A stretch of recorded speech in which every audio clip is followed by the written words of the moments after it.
Iqembu labantu elisibiza ngokuthi Operation Dudula kanye nenhlangano iPut South Africa First, lezi inhlangano zike zaba sematheni kamuva nje. Kungabe zimayelana nani? Kungabe zinamuphi umthelela empilweni kubantu abadabuka kwamanye amazwe abahlala kuleli? Dudula is the fastest growing movement in the continent. And with that said, we say Guys, please, whoever see me here, know that we are not safe in South Africa. Please, we must think about going back home. Yeah. Lesotho, yes, they must go. Nigeria, Zimbabwe, to be honest, when I'm in Zimbabwe, I'm viewed as someone who's an outsider. So when I'm in South Africa, I'm more at home than when I'm in Zimbabwe.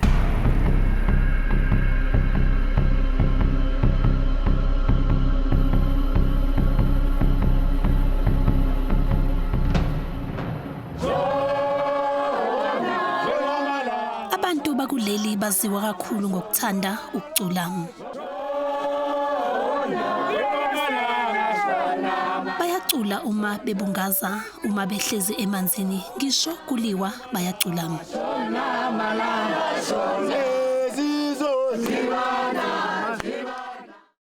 Lapha ise-Hillbrow ngaphandle nje kancane kwasedolobheni laseGoli. Lezi ithombe zathathwa ekupheleni kweminyaka yo-80 nasekuqaleni kweminyaka yo-90.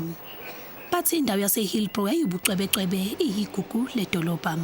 Yayiziqhayisa kakhulu ngezitolo zokudla eziseduze nomgwaqo. Namabhilidi amade ahlanzekile kanye namahhovisi angabasezingeni elilodwa namanye emhlabeni. Kodwa konke lokho sekuwumlando.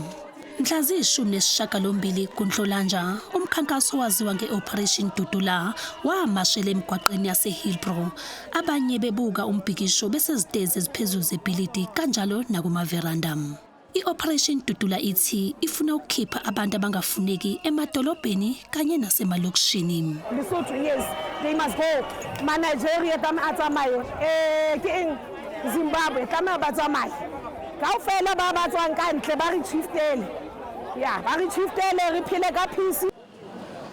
Enye incazelo abakhala ngayo, bakhala ngamathuba emisebenzi kubala labo abafuna umsebenzi kanye nalabo asebeyekile ukufuna umsebenzi kuleli, nezibalo zabangasebenzi zibalelwe emaphesentini angu-46.6.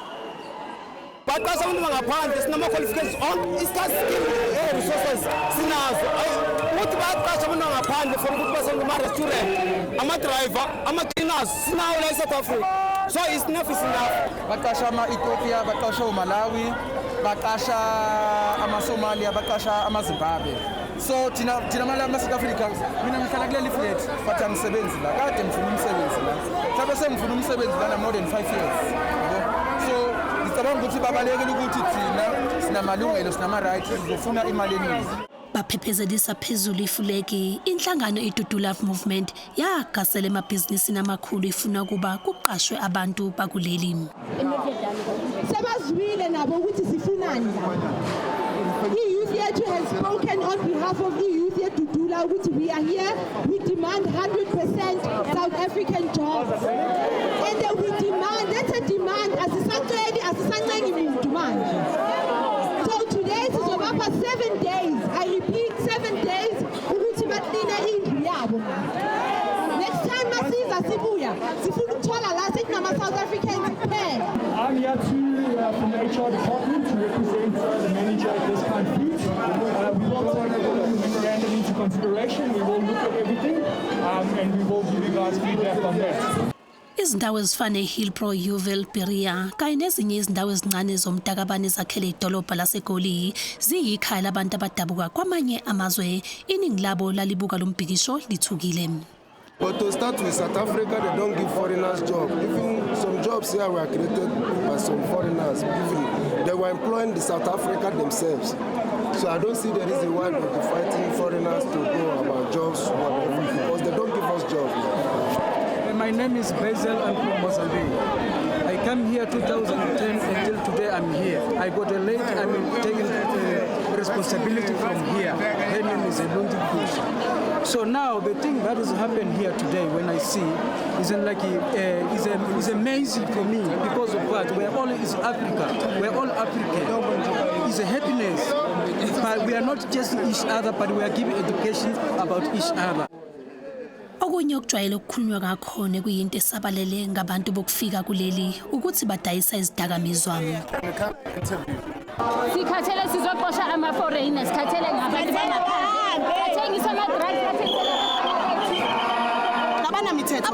Funza abantwana ngama-drugs, yonke into bayadelela, ba-disrespect yonke into. I don't do that. I don't sell drugs. I work. I have my own documents.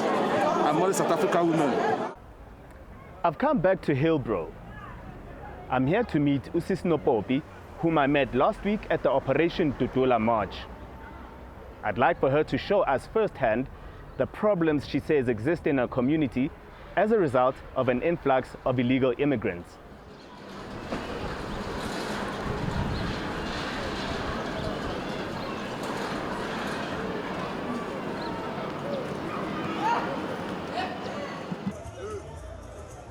Lokhu kuyathusa kakhulu sebezenzela umathanda baziphathele izidakamizwa emgwaqeni yase Hillbrow emini kabham. Yo, ama-drugs kakhulu la inner city. Siyakhala ngama-drugs, siyakhala nge-youth. I-youth ikangaka kuma-drugs. And into ebuhlungu is that we can name and shame abantu bangaphandle basebenzisana ne-system yethu. Basebenzisana nabantu bethu, basebenzisana namaphoyisa ethu. You understand? Makuphuma kuthiwa okay fine ke manje. Akuhambuleni kuyodudulwa, they come nale term yabo abathi it's xenophobia. Bathi it's xenophobic. Angenehle akushaywa umuntu, akulwiswa umuntu, kukhulunywa izinto abazibonayo every day. Usisi Nopopi uthi abokufika kuleli bajwayele ukubabhuqa ngongabikho komthetho kuleli. There's a term abathanda ukuyisebenzisa which it hurts. Thina kithi ngeke uyithola into eso. Mina njengakithi ekhaya kunomthetho kabi mina ngeke uyithola into eso. Then why are you doing it in South Africa? Why? Is it because South Africa ayinamthetho? Is it because umthetho into eyiningi mina ekhaya kungcoli kanje. Itown is obviously inner city ngcolile. You will not find this thina ekhaya ngakithi kungcole kanje. You will not find umthetho uweak kanje amaphoyisa ase South Africa weak. Thina ekhaya amaphoyisa khona awekho weak kanje. Lana eMzansi icensus ibala abantu. Ukubalwa kwabantu kwenzeka kanye emva kweminyaka eyishumi. Okwakamuva kuyaqhubeka kumanje nokusho ukuthi akekho owazi izibalo eziqondile ngabantu abahlala emadolobheni. Kodwa usisi Nopopi unokwakhe ukuqagela. It's something that her inner city ingaba na 80% foreigners. Ufuna ungitshela ukuthi bonke labantu banamaphepha? 80. Basebenzisana nabantu bethu. How do you take i-ID yomuntu? Maningi ama-challenges abantu abalahlekelwa ama-ID mayefika useshadile. So whatever abantu bangaphandle abayenzayo esingayifuni, let us not shy away from the fact ukuthi bayenza behlangene nabantu bethu. Emva kwekhefu. I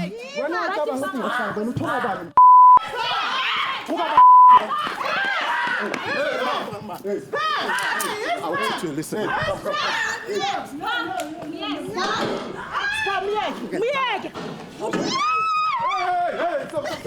I will break your leg now.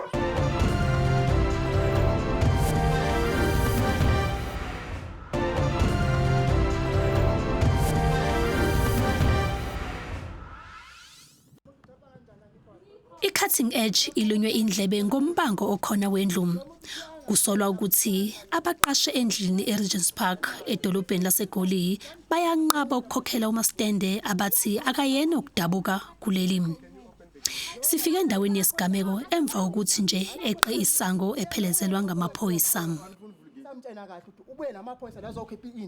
Sonke siyazi bayisihijack izinto abakanami unamaphepha anabo umbuzo manje. Oh, so but sengisho ukuthi like wena ubufakazi balokho ukuthi mhlambe uyihijackile nabo na. Cha nje labantu bangaphandle amelanga ukuthi lona sifake imibuzo ngabo ukuthi kanjani lento siyenza thina masumphakathi sube vele sathi nje ahlahla ukuthi ayikho leni banga today yini nangu yahlamba sengisho ukuthi uyavuma ukuhamba noma cha akavuma ukuhamba lo muntu uzolanda izinto zakhe lezo zozisebenza ngazo namhlanje ukuthi yahamba ziningi into zakhe ngale muntu uzolanda izinto ukuthi asebenze namhlanje Ngicela ufonele lo sisi. Matha sabe simbulaleke la ngaphakathi. Nami into engiyisabale ukuthi ugcine kuphuma amagazi yala. Manje uyajampa la ujampa kanjani? Amaphoyisa amtshela. Namtshela ukuthi abantu bazokulimaza vele uma ungeza la uyiwani. Uyabuya yena. Futhi kumele simboniseke lento afuna ukuyibona. Kumele simbonise. Asibeni umoya phansi singazi kuphuma idumba. Unnecessary. Cha ukuthi bayacasula nabo lathi bangaphandle la abasicabangeli la. If you don't take a staff, you must move out in this house. If you are newspaper. Now you're taking the key. Now. Is that your house? When you want to come and take your stuff, you must ask me. So I must ask you, who are you? Who are you? I'm the one in charge of this house. Which house? I'm the one in charge of this house. Kusenjalo iqaqabana labantu abaningi kubona abantu besifazane lizibiza ngokuthi lingxenye yomkhankaso iOperation Dudula liqala ukuhlanganyela ngaphandle kwesango. Wena ucabanga ukuthi ngihlanga wena uthola bani? I want you to listen. I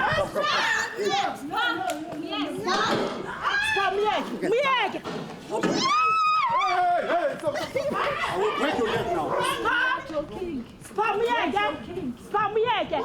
We are joking. Which leg you go when I phone spam me again.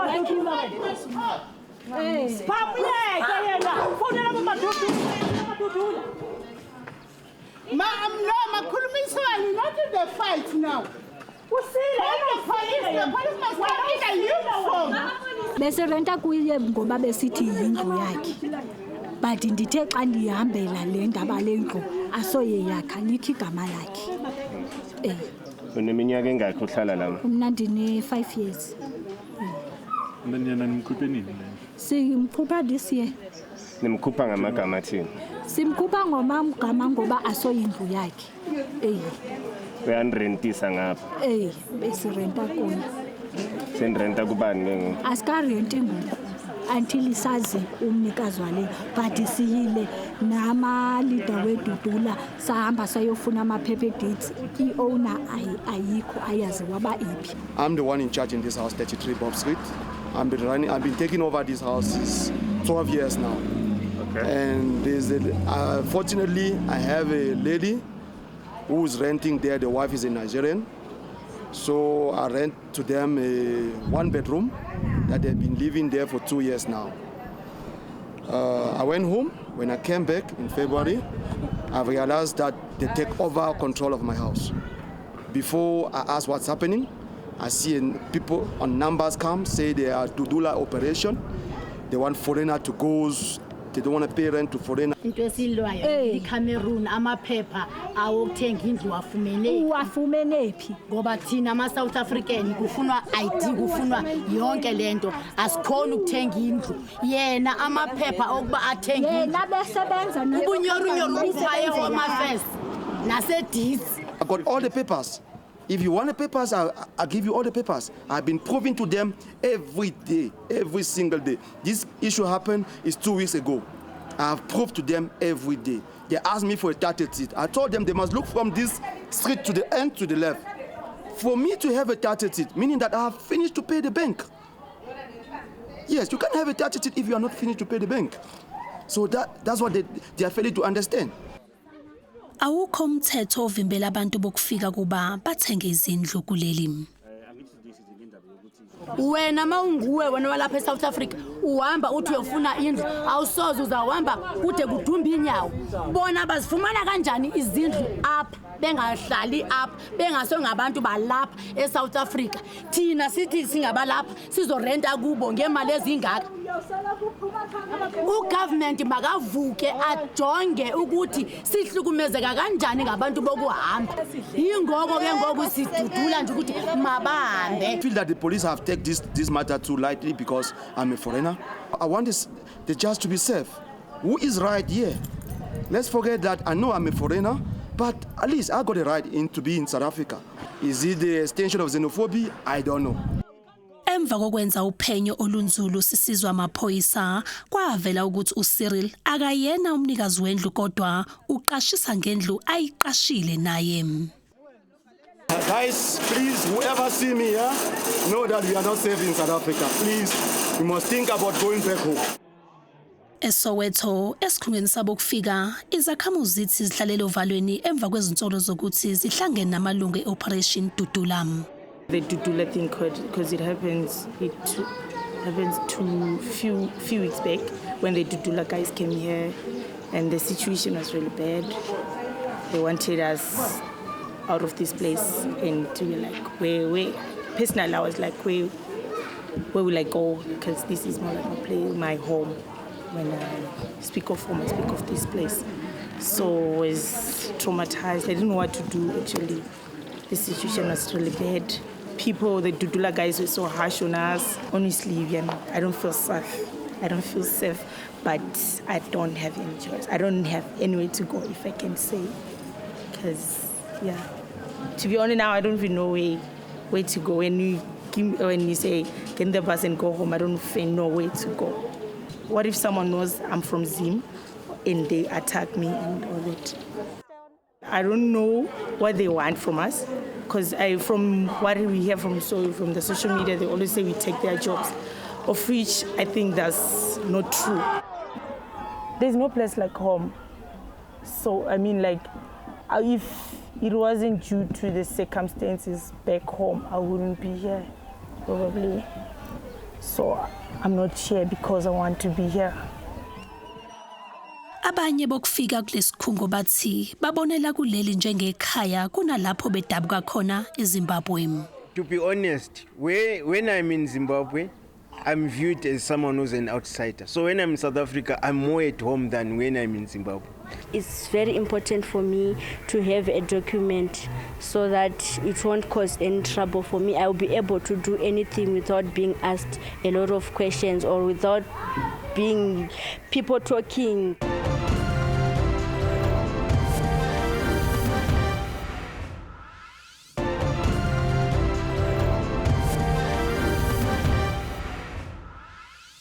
Youth by Parame. Fight for your nation, youth. Fight for your nation, youth. Viva South African youth, viva. Viva South African, viva, viva. President. Commanders morning. Commanders morning. I'd like to say greetings to everyone, even the new faces we see. Dudula is the fastest growing movement in the continent. Not only in South Africa. And with that said, we say Umbona kanjani ukuthi ukudabuka kwamanye amazwe umuntu okuleli noma kufanele siphindele ezinsukwini zakudala zokuphatha odompas? That statement is like when people hide behind the word xenophobia. That statement is not fair, because if we are saying you are taking us back into Dompas, who? If we are saying South Africans must carry Dompas, then I'm taking you back. But I'm not taking you back anywhere. We are actually doing what the whole world is doing. When you get to Asia, right now, you must make sure that you are traveling with your passport. Otherwise, they will take you until you can prove who you are. I've been to China. I've been to many countries across the world, including here in Africa. You best make sure that when the law enforcement stops you, you are able to verify who you are. Otherwise, you're in trouble. Is that what you want for South Africa? We want that for South Africa. We need an iron fist for law. Kugxekwa kakhulu iDudula ngokubheka kakhulu abadayisa emgwaqeni kanye nezisebenzi ezisemazingeni aphansi ezinkampanini ezinkulu bayeke labo abasezikhundleni. We are going for the low-hanging fruits because we are biting enough for us to chew. We are not government. We don't have the resources to deal with people the way you are asking me to deal with them. So we are saying that time will come. If you remember our first march going to shops, this wasn't the number. It was less than 10% of this number, but we are growing in numbers, which also means we are growing in resources. When we start, we are all contributing 10 rands. That 10 rands can buy us enough money, can get us enough money to get a good lawyer so that we can start talking to these people at that level. Izinhlangano zomphakathi ezinyakazisa amalungelo abantu bokufika nabafudukayo isiqaphele ukwanda kwesigameko songabekezelelani kwabantu bokufika nabafudukayo kuleli. with the likes of emergence of right-wing, populist, anti-immigrant parties like Action SAs and your Patriotic Alliance and African Transformation parties, and also groupings that are coming up like the Operation Dudula, and put South Africa, it will make integration more even difficult, not for actually those who emerge with the democracy after 1994, but even migrants who have lived in these countries for generations and generations, especially those from the neighboring countries. Ngoko website United Nations Commissioner for Refugee website, iNingizimu Afrika iyikhaya labafudukayo abango 250,000 kuthi Angola babalele ngaphezulu kwesigidi abantu abafudukela kuleli yazwe. South Africa is not one of the largest recipients of actually migrants in the continent. If you look at a country like Kenya that have actually received more than 3 or 4 times South Africa, there is actually cohesion, there is integration, and there is no fight for the little resources. But the problem in South Africa is that in the township where you will find the most vulnerable South Africans, especially in terms of employment, in terms of actual youth employment, in terms of also societal ills, you will also find the migrant. There are no actual regulations in the townships when it comes to actually doing business. Mungakanani umonakalo odalwa izinkundla zokuxhumana ngokusabalalisa imizwa engahambisani nabo kufika kuleli. Isibonelo, ilesikhangiso sikhombisa imash esemthethweni ngabantu bokufika sihlanakezelwe saguqulwa. Previously, it is only a small group in a small area that could actually come together and actually plan things and execute it. But now, with the emergence of social media, the groupings, the Facebooks, and all this, it's now easy actually to mobilize numbers, to mobilize resources in order to go and achieve actually the goal that you want. And with the emergence of social media, the hate rate of the migrant have actually escalated very high. The message has been received well, hence we've got new people coming in on every day, hence the Put South Africa First hashtag is always trending. We are always trending almost every week, almost every day. And also for the fact that we used to have small accounts with a small number of followings, but now it has reached over 10,000 followers. That should also tell you that people are starting to pay attention and understanding what we are saying here, because at the end of the day, it's going to benefit all of us. Kuthiwa ama-percent angu 10.5 eziboshwa emajele akuleli abantu abadabuka kwamanye amazwe. I'm not suggesting that we don't have criminals in South Africa. Yes, we do have crime. However, it is a problem and a huge concern if foreign nationals come to our country to add to our problems. We want people that will be able to contribute in a positive manner and help us grow the economy, not people that will come and steal from us and terrorize citizens of this country, like what we see happening now. Amaphoyisa akuleli anqabile ukuphawula ngalolu daba athi ake akhuluma ngalo phambilini. Asegcizelela ukuthi abantu bakuleli abavumelekile ukuzithathela umthetho.